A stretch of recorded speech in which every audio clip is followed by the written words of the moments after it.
Shalom, selamat hari Minggu kepada Bapak Ibu Saudara terkasih. Bersyukur kita berjumpa kembali untuk bersama-sama menikmati Tuhan. Kita tahu dalam segala keadaan Tuhan bekerja untuk mendatangkan kebaikan. Dan kiranya dalam ibadah hari ini, dalam firman Tuhan yang disampaikan, kita diteguhkan untuk semakin kuat menjalani panggilan Tuhan. Sebelum kita mendengar firman Tuhan, mari kita berdoa bersama-sama. Kita satu di dalam doa. Bapa di sorga, yang kami kenal dalam nama Yesus Kristus Tuhan, kami mengucap syukur untuk hari ini. Sungguh kami sadar, kami ada sampai hari ini semua karena kemurahan-Mu. Kami mengucap syukur untuk kasih, pertolongan, dan pemeliharaan Tuhan dalam hidup kami. Kami berdoa, kami belajar untuk terus mempercayakan hidup kami kepada Engkau, sebab kami percaya Engkau Allah yang sanggup, Engkau Allah yang penuh kasih, yang akan menuntun kami dari satu kesempatan kepada kesempatan yang lain, dari satu pengalaman kepada pengalaman yang lain, untuk menunjukkan kebesaran kasih dan kemurahan-Mu. Kami bersyukur, kami berdoa untuk firman Tuhan yang akan disampaikan hari ini, kiranya menolong kami bersama-sama semakin mengenal pribadi-Mu, agar kami bergantung kepada Engkau sepenuhnya di dalam segala hal. Urapilah kami semua yang mendengarkan maupun yang menyampaikan, dimanapun kami berada. Biarlah hadirat Tuhan turun atas kami. Firman Tuhan meneguhkan kami. Firman Tuhan hadir memberi kekuatan, memberikan jawaban, membawa damai sejahtera bagi hidup kami. Terima kasih Bapa yang baik. Mari permuliakanlah nama-Mu. Datanglah kerajaan-Mu, jadilah kehendak-Mu. Di dalam nama Yesus Kristus kami sudah berdoa. Kami siap menyambut firman Tuhan. Haleluya. Amin. Puji Tuhan, tema yang disampaikan hari ini berkenan dengan Hari Bapa sedunia. Nah, Bapak Ibu Saudara terkasih, sekalipun firman Tuhan ini hari ini merujuk kepada Hari Bapa, kepada Bapak-Bapak, tetapi bukan berarti firman Tuhan ini khusus untuk Bapak-Bapak. Firman Tuhan selalu tersedia bagi kita semua. Amin. Oleh sebab itu, kita sama-sama membaca firman Tuhan. Kita mulai dari kitab Maliaki pasal yang keempat, ayatnya yang kelima dan ayatnya yang keenam. Demikian firman Tuhan. Sesungguhnya aku akan mengutus Nabi Elia kepadamu menjelang datangnya hari Tuhan yang besar dan dahsyat itu. Maka ia akan membuat hati bapa-bapa berbalik kepada anak-anaknya dan hati anak-anak kepada bapa-bapanya, supaya jangan aku datang memukul bumi sehingga musnah. Nah, Bapak Ibu Saudara terkasih, firman Tuhan ini memberikan sebuah gambaran kepada kita betapa sentral, betapa pentingnya yang namanya seorang bapak itu. Itu sebabnya firman ini muncul di bagian akhir dari perjanjian lama.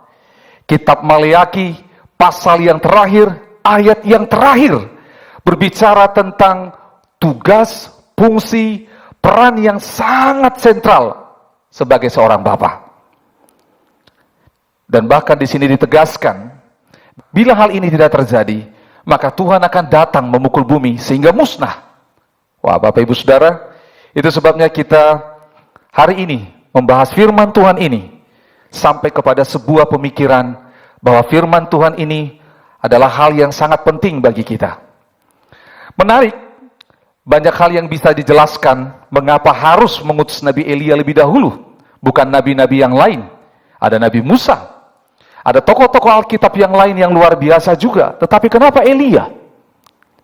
Singkat saja Bapak Ibu, menarik, Elia memiliki seorang murid namanya Elisa. Keberhasilan Elia membimbing muridnya Elisa, membuat Elisa seperti anak sendiri. Bahkan Elisa memanggil Elia dengan sebutan Bapa. Dan hasilnya sungguh luar biasa.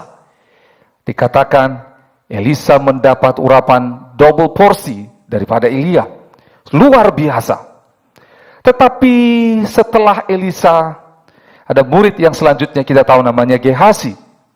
Dan dia sangat jauh seperti kualitas hubungan Elia dan Elisa, Elisa dan Gehasi. Namun sangat jelas di sini bahwa satu waktu nanti ada sebuah pelayanan, ada sebuah hal yang terjadi sebuah nubuatan akan digenapi, di mana hati bapak-bapak harus berbalik kepada anak-anaknya. Dan bukan hanya itu, bukan hanya satu pihak, tapi dua pihak. Hati anak juga harus berbalik kepada bapaknya. Jadi ini harus menjadi sebuah porsi yang seimbang untuk didiskusikan bersama. Nah, Bapak Ibu Saudara terkasih, saya mempelajari di dalam Alkitab. Sepanjang sejarah Alkitab ini, saya membaca, ada begitu banyak tokoh di dalam Alkitab ini yang kita bisa teladani. Tapi bicara soal Bapa, kalau kita lihat, hampir semua Bapa di dalam Alkitab ini punya kekurangan. Tidak ada Bapa yang sempurna. Hanya ada yang sempurna, yaitu Allah Bapa. Itu sebabnya kita berdoa bersama-sama. Kita belajar bersama-sama. Kita bisa melihat contoh-contoh yang baik di dalam Alkitab mengenai peran seorang ayah, seorang bapa terhadap istri, terhadap anak, terhadap komunitasnya. Sekali lagi seperti saya sampaikan di awal, memang kita menemukan ada di antara mereka di mana bapa yang tidak baik dan ada sifat bapa yang baik juga. Tetapi dua-dua dimunculkan di dalam Alkitab menjadi awasan bagi kita bersama-sama. Sehingga kita pada akhirnya bisa menemukan hal-hal yang baik dari dalam tokoh-tokoh Alkitab ini. Nah, Bapak Ibu Saudara, secara jelas sepanjang sejarah Alkitab kita melihat sebenarnya kerinduan Allah bagi seorang bapa adalah supaya dia bisa menjadi seperti imam dan seorang nabi bagi keluarganya. Ini yang kita lihat sepanjang perjanjian lama, yang Tuhan harapkan dari seorang bapa adalah bisa menjadi seorang imam dan bisa menjadi nabi di keluarga mereka. Apa yang dimaksud dengan panggilan seorang imam dan apa yang dimaksud dengan panggilan seorang nabi? Seorang imam, singkat cerita, inilah tugas seorang imam, yaitu berdiri di hadapan Tuhan, mewakili masyarakat, mewakili jemaat, mewakili orang-orang yang dipimpinnya, berseru kepada Tuhan, membawa seruan daripada umat kepada Tuhan. Imam memimpin yang namanya umat untuk berjumpa dengan Tuhan.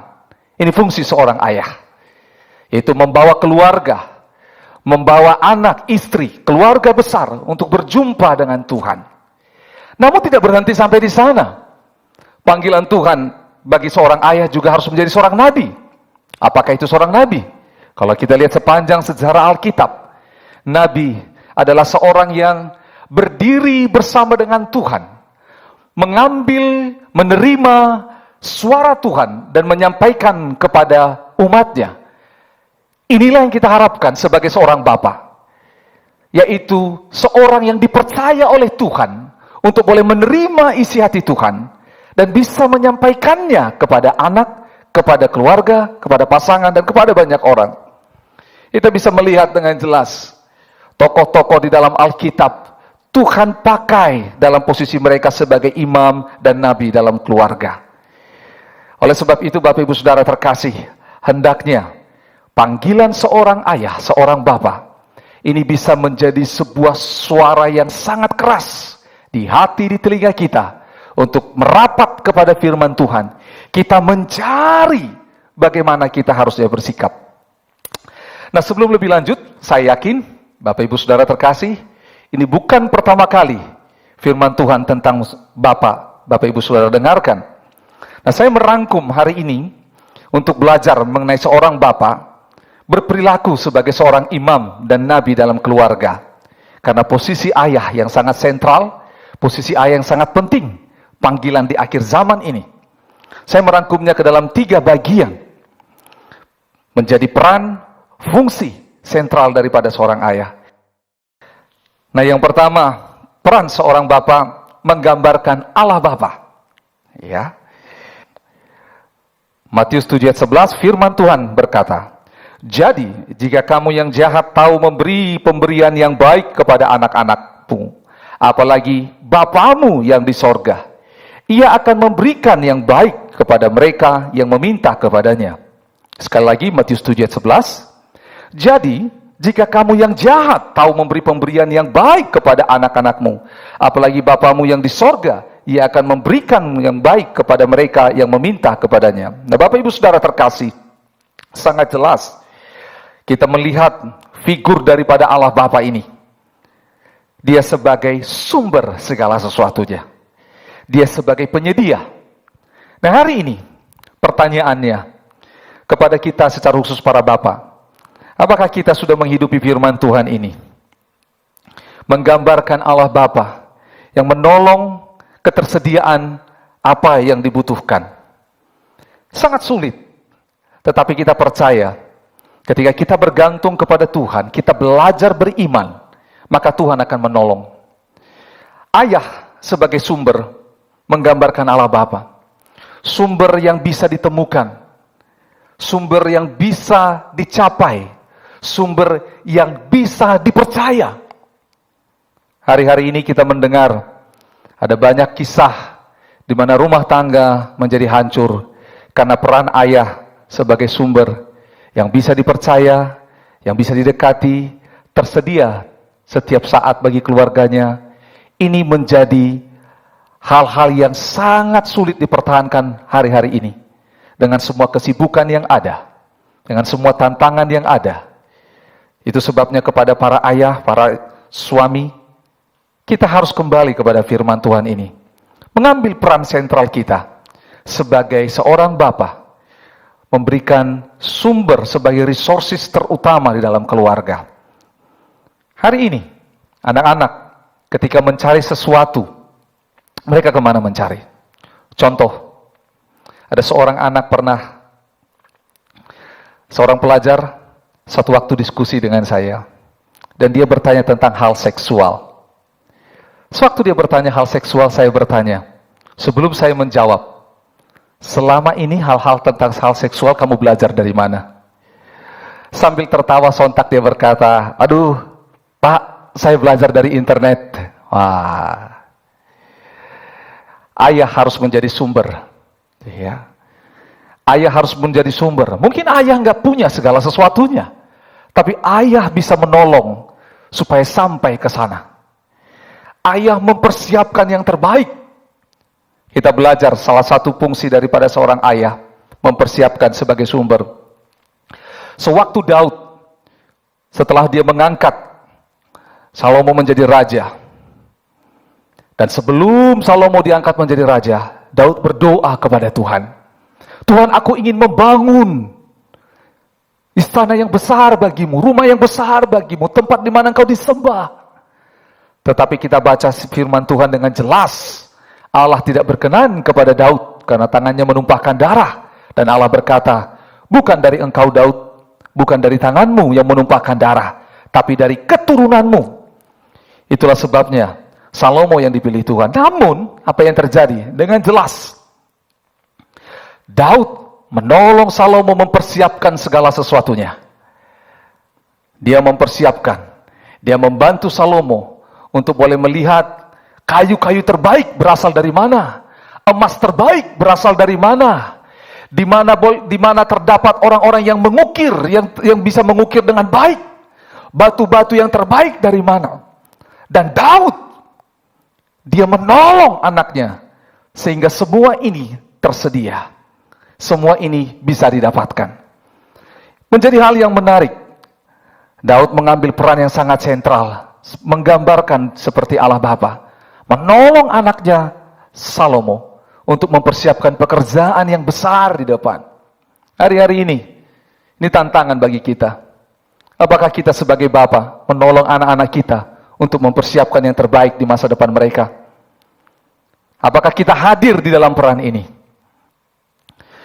Karena firman Tuhan berkata di Amsal pasal yang ke-14.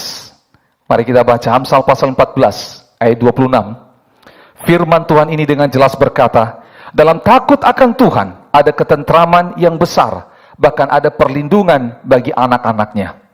Nah, ini seorang bapa haruslah hidup sebagai orang yang takut akan Tuhan, sehingga dia bisa membawa ketentraman, dia bisa membawa perlindungan bagi anak-anaknya karena kepercayaan kepada Tuhan. Inilah yang Tuhan janjikan kepada kita para bapak, para suami, untuk hidup dalam takut akan Tuhan, sehingga kita bisa membawa ketentraman dan perlindungan.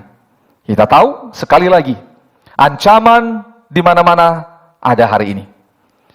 Mungkin ketika kita berpikir ketika di rumah semua sudah aman, belum tentu. Rumah juga belum tentu aman. Sejauh ada internet, hari-hari ini semuanya yang jahat pun bisa terjadi. Oleh sebab itu, Bapak Ibu Saudara, kita sudah melewati fase yang pertama. Fungsi sentral sebagai seorang ayah, seorang bapak, yaitu menggambarkan Allah Bapa sebagai sumber segala sesuatunya. Ingat sekali lagi, mungkin ayah tidak punya segala sesuatunya, tetapi Bapa bisa menolong anaknya, mempersiapkan untuk mencapai hal yang besar di masa yang akan datang. Ada sebuah buku yang bestseller yang pernah ditulis, Rich Dad and Poor Dad. Dan buku ini ketika saya baca, ternyata isinya bukan berbicara tentang harta yang besar yang dimiliki oleh sang ayah, tetapi kebesaran hati sang ayah untuk boleh mempersiapkan anak dan generasi selanjutnya untuk bisa lebih hebat dari dia. Jadi kekayaan seorang ayah di dalam buku itu bukanlah apa yang dia punya, tetapi apa yang dia investasikan kepada anaknya, apa yang bisa dia investasikan kepada generasi selanjutnya, sehingga yang selanjutnya lebih hebat daripadanya. Kita juga belajar bahwa seorang ayah itu memiliki peran seperti Roh Kudus yang tadi sudah diberitakan sebelumnya.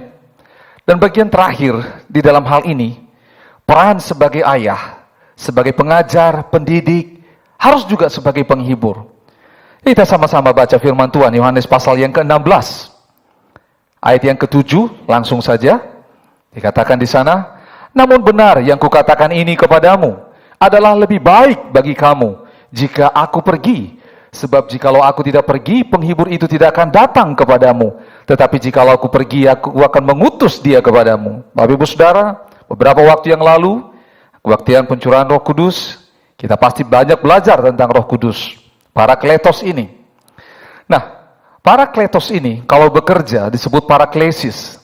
Nah, paraklesis, fungsi peran daripada seorang ayah. Di dalam hal ini, paraklesis dari bahasa aslinya diterjemahkan kepada bahasa Inggris yaitu call close and to be one side. Jadi penghibur, dia memberikan penghiburan, parakletos, pekerjaannya paraklesis. Paraklesis itu yaitu adalah call closed and to be one side. Artinya apa? Dipanggil menjadi dekat. Jadi Roh Kudus itu membuat kita menjadi dekat, menjadi satu. Nah, ini yang seringkali kehilangan peran daripada seorang ayah, yaitu membuat anak, keluarga menjadi dekat. Menjadi dekat. Dan bukan hanya menjadi dekat, tetapi ada bersama-sama. To be one side. Ini yang sulit hari-hari ini dengan semua kesibukan, dengan semua tantangan yang ada.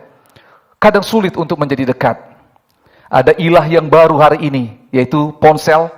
Hari ini menjadi ilah yang baru.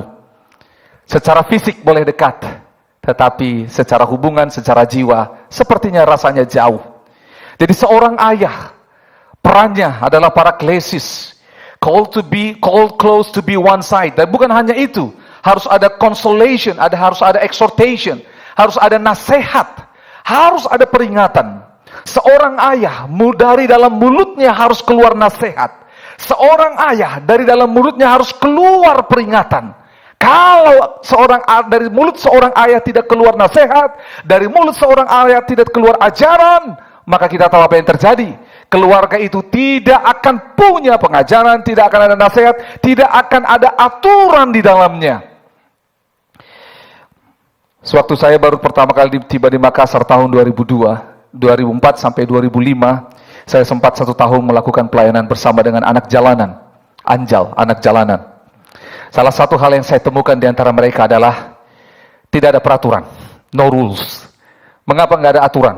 Wah, makan kaki di atas lah, tidak cuci tangan dan semuanya. Orang bicara langsung disela, ejek, dibully. Ini terjadi. Saya mengamati hal ini dan ngobrol terus dengan mereka. Mengapa terjadi? Karena apa? Tidak ada nasihat, tidak ada ajaran. Tidak ada yang memperingati mereka. Saudara tahu apa yang terjadi? Anak yang tumbuh, tidak ada nasihat, tidak ada peringatan, satu kali kelak, mereka akan berakhir di mana? Di penjara. Akan berakhir di tempat-tempat yang jahat. Akan berakhir di tempat-tempat yang sulit. Karena sejak dari kecil, tidak ada nasihat yang mereka dengar.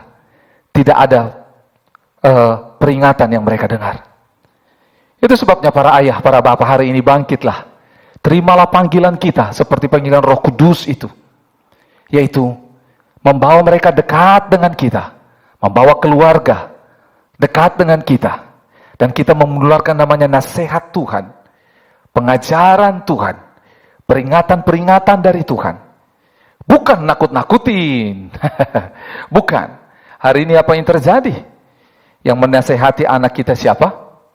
Kita percaya yang menasihati anak kita guru, ya. Pendeta, ya. Tetapi kapan peran ini diambil oleh seorang ayah? Akan sangat bijak. Apabila kita melakukan itu, maka anak kita akan meneruskannya kepada anaknya. Ini akan terus berjalan menjadi sebuah efek bola salju yang semakin besar. Oleh sebab itu, peran ayah yang kedua, seperti Roh Kudus, kita harus ambil. Yang terakhir, peran ayah. Kalau pertama kita bicara seperti Allah Bapa, sumber segala sesuatunya, menolong, mempersiapkan segala sesuatunya. Bahkan kitab Amsal berkata, seorang ayah yang takut akan Tuhan, dia akan membawa ketentraman dalam keluarga. Dia bawa perlindungan kepada keluarga. Yang kedua, kita sudah belajar sebagai seorang ayah, seperti peran Roh Kudus, pendidik, pelatih. Kita sudah belajar ya, bagaimana kita mendidik, melatih mereka. Bukan hanya perkataan, perbuatan, tindakan. Ada teladan yang nyata ditunjukkan. Ya, sehingga kita belajar sama-sama bahwa seperti Paraklesis membimbing mereka dengan nasihat dan ajaran. Yang terakhir, peran seorang ayah sebagai pemimpin. Dan kita belajar seperti Yesus. Sangat jelas, sungguh luar biasa. Kita belajar dari Yesus. Ada 2 ayat firman Tuhan terakhir sebelum kita tutup. Amsal pasal 20 ayat yang ke-7. Saya bacakan pada Bapak Ibu Saudara. Orang yang bersih kelakuannya, berbahagialah keturunannya. Orang yang bersih kelakuannya, berbahagialah keturunannya. Yesus pribadi yang sangat bersih dari segala hal. Nah, bagaimana dengan saya? Mungkin seorang bapak berkata, saya nggak bisa seperti Yesus. Saya punya masa berlalu yang begitu kelam. Tapi kita tahu sama-sama, bukankah 2 Korintus 5 ayat 7 berkata, barang siapa ada dalam Kristus, yang lama sudah berlalu, sesungguhnya yang baru sudah datang. Izinkan proses Tuhan membentuk kita menjadi orang yang bersih kelakuannya, supaya berbahagia keturunannya. Kalau kita lakukan ini sebagai seorang ayah, maka apa yang terjadi? Kita akan lihat, kita meninggalkan kebahagiaan kepada anak cucu kita. Kita meninggalkan kebahagiaan yang besar, yang tanda kutip bisa diingat sampai selanjutnya. Suatu waktu ada kebaktian penghiburan.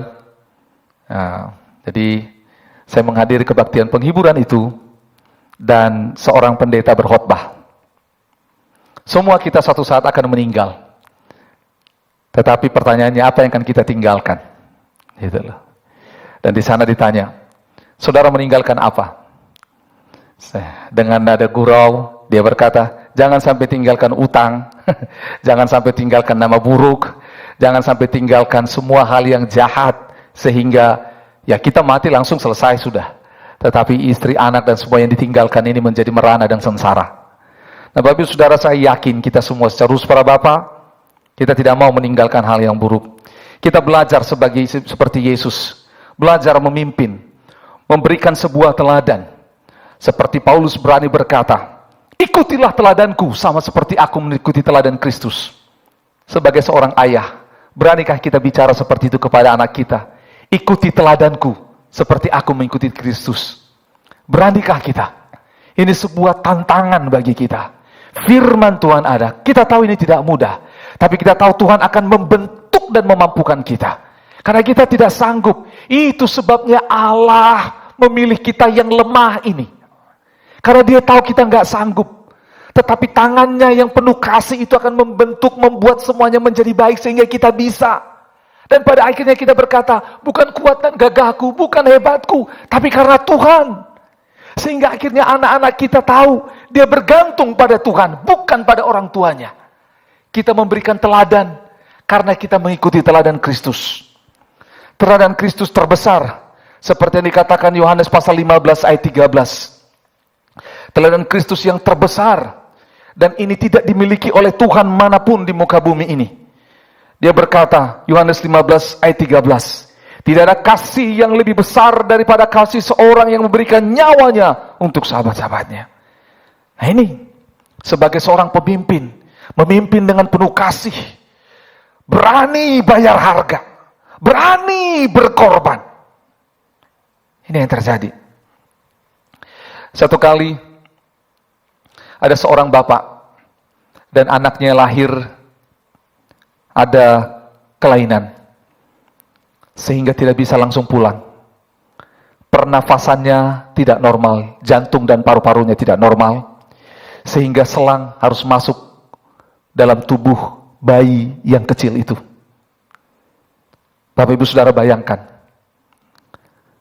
Dan sontak hati sang ayah tidak kuat, dia nangis, tidak kuat.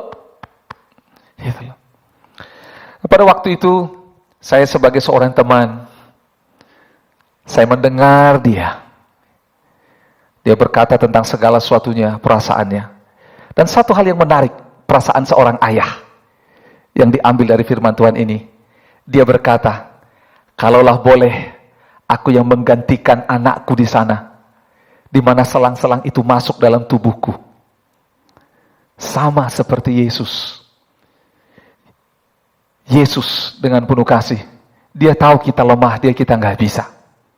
Itu sebabnya dia mati bagi kita. Supaya kita yang lemah ini dikuatkan. Kita yang tidak sempurna ini disempurnakan oleh dia. Pertanyaannya bagi kita seorang bapak.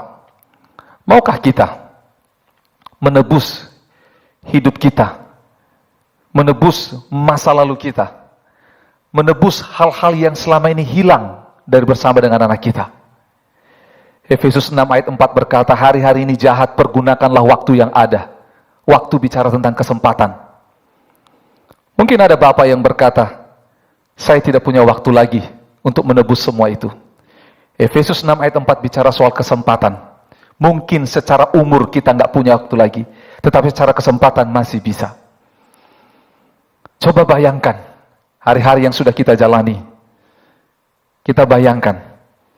Saya ambil ilustrasi singkat dan ini kisah nyata anak rohani yang saya bimbing. Sejak kuliah saya membimbing mereka sampai hari ini sudah menikah dan punya 3 orang anak. Anugerah Tuhan, sang suami akhirnya bekerja di PT Freeport. Maaf sebut merek. Sewaktu bekerja di sana, tiap tahun pulang hanya 2 kali. Nah saudara tahu tahun ke-11 dia kerja di sana, terjadi tahun lalu. Ada kasus di sana antara pemerintah Indonesia dan luar, sehingga akhirnya beberapa tenaga kerja harus dirumahkan. Dan dia pulang kembali ke kota ini. Sebulan, 2 bulan dia tidak bisa terima kondisi ini. Saya mau menyampaikan banyak hal, dia kadang belum berterima. Tapi sampai suatu waktu saya dorong dia, coba pikirkan apa kebaikan di balik semua ini. Dan nanti kita ketemu lagi ngobrol. Saya nggak mau dengar lagi keluhan. Enough for grumpy. Cukup untuk keluhan ini. Coba sekarang kita akan ketemu untuk bersyukur. Apa yang kamu bisa syukuri? Tapi saudara tahu apa yang terjadi? Ketika kami bertemu selanjutnya dia bicara seperti ini. Wah, saya punya anak yang terbesar ini udah umur 11 tahun. Saya hitung jadwal cuti saya selama 11 tahun kerja di sana. Kembali ke sini, bertemu dengan istri dan anak. Kalau di total, belum sampai 365 hari saya bersama dengan mereka. Oh begitu? Terus, apa yang Bapak dapatkan dari situ?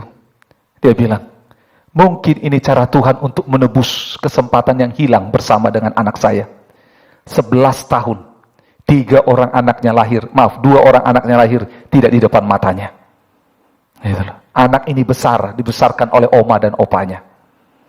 Dibesarkan hanya oleh mamanya, single parent. Sangat sulit. Dan ini sangat sulit. Apabila anak tidak melihat figur ayah sebagai pemimpin, siapa yang akan bisa dia teladani? Kalau seorang anak tidak menemukan ayah sebagai pemimpin yang berani mengambil keputusan, yang menegosiasikan sesuatu dengan baik, yang mengatur dengan baik, di mana dia bisa belajar? Bukankah rumah, bukankah orang tua adalah tempat pertama diberikan Tuhan untuk kita belajar? Oleh sebab itu, Bapak Ibu Saudara, kita harus ambil hal ini. Yesus rela meninggalkan sorga untuk bertemu dengan kita, untuk menebus kita, sehingga kita akhirnya dikembalikan kepada Allah Bapa. Nah, Bapak Ibu Saudara, dengar baik-baik, sebagai seorang ayah, mungkin kita kehilangan banyak kesempatan. Dan dengar, sebelum Tuhan panggil, tebuslah kesempatan ini. Tebus kesempatan itu. Tebus. Tebus kesempatan itu dengan cara yang baik. Ya. Oleh sebab itu, hari ini sangat jelas bahwa sebagai seorang ayah tidak mudah. Bagi orang yang single, yang belum menikah,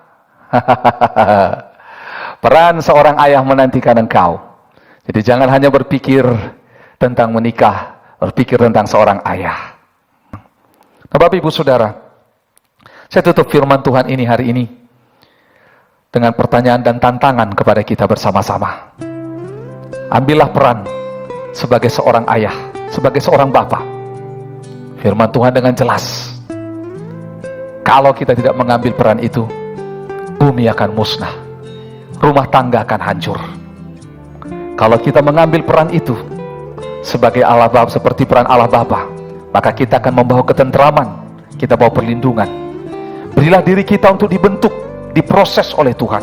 Seorang bapa tidak sempurna. Oleh sebab itu, para istri, para anak, beri kesempatan kepada ayah, beri kesempatan kepada bapa kita, untuk mereka berubah, untuk mereka menebus hal yang salah. Karena kita tahu, peran ayah tidak bisa diganti oleh peran ibu. Tidak bisa. Kalau ayah tidak mewariskannya, anak tidak mendapatkannya. Oleh sebab itu, hari ini biarlah kebenaran firman Tuhan ini menolong kita bersama-sama. Mari kita satu dalam doa. Bapa di sorga, kami bersyukur untuk firman Tuhan ini. Terima kasih untuk kesempatan ini. Kami datang di hadapan-Mu. Biarlah firman Tuhan ini menolong kami. Bila ada bapak-bapak, ayah di antara kami yang hari ini merasa tidak layak, merasa bahwa kesaksian hidup kami rusak, ayah yang kehilangan jati diri, kami berdoa kepadamu. Kami percaya Engkau Allah sanggup mengubahkan kami. Tuhan, tolong kami, jamah hati kami ya Tuhan. Sadarkan kami ya Tuhan. Sadarkan kami. Tolong kami ya Tuhan. Kami berdoa di dalam nama Yesus.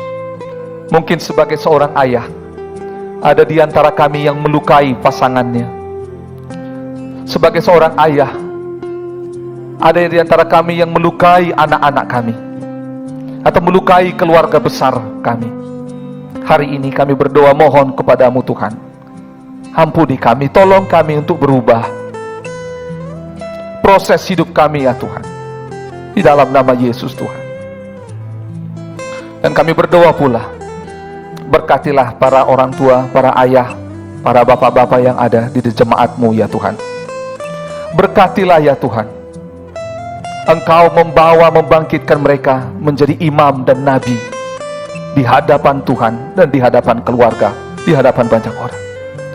Di dalam nama Yesus Tuhan, biarlah para bapak-bapak boleh bangkit meneladani Kristus, meneladani Allah Bapa, meneladani Roh Kudus, seperti firman ini. Kami tahu dalam proses ini tidak mudah, tapi kami percaya Engkau tidak meninggalkan kami. Dan kami berdoa dalam nama Yesus Tuhan, kami sungguh rindu oleh karena perubahan yang dialami para ayah, para bapa, akan lahir sebuah generasi yang lebih baik dalam nama Yesus Tuhan. Kami berdoa supaya para bapak-bapak di dalam jemaat Tuhan boleh mewariskan, memberikan warisan yang baik kepada generasi selanjutnya, kepada anak-anak. Ada special legacy. Kami berdoa dalam nama Yesus Tuhan. Tuhan, tolonglah ya Bapa. Biarlah saat ini Roh Kudus menjamah, rekonsiliasi terjadi, pemulihan hubungan terjadi, hubungan suami istri, ayah dan ibu, hubungan ayah dan anak. Di dalam nama Yesus, Roh Kudus, Engkau mengerjakannya bagi kami. Terima kasih untuk firman-Mu. Biar firman ini hidup di dalam kami semua, sehingga kami melihat bahwa Engkau Allah yang telah mengerjakannya di dalam kami. Dan di atas semua itu, kami berjanji, hanya nama Tuhan yang dimuliakan.